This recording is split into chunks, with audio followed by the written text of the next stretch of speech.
এত সুন্দর একটা মিট বক্স দেখলে তো লোভ লাগারই কথা। কি সুন্দর করে মিট বক্সটা বানাইছে, জিভে তো এমনিতেই জলা এসে পড়ছে। যেহেতু একটু বাইরে ছিলাম, ভাবলাম যে একটা মিট বক্স খাই। আর এই মিট বক্স গুলো কিন্তু পাওয়া যায় রাস্তার পাশে, মানে স্ট্রিট ফুড আর কি।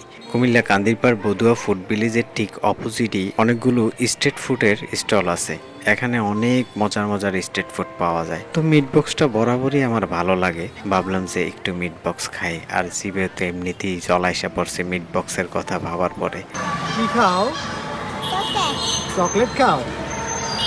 বাবাকে দিবে? কত সুন্দর করে মিট বক্স বানাইতেছে। আপনারা যারা যারা এই জায়গার মিট বক্স খাইছেন, আপনারা তো জানেনই মিট বক্স গুলা কেমন হয়। আর এই মিট বক্সটা মোটামুটি আমার কাছে ভালো লাগছে, খুব একটা খারাপ না। স্ট্রিট ফুড হিসাবে খুব ভালোই লাগছে মিট বক্সটা। আপনারা চাইলে গিয়ে মিট বক্স গুলা ট্রাই করতে পারেন। এদের এখানে কিন্তু আরো অনেক আইটেম আছে। ভিডিওটা কেমন লেগেছে কমেন্ট করে জানাবেন। দেখা হবে নেক্সট ভিডিওতে। আল্লাহ হাফেজ। Meat box.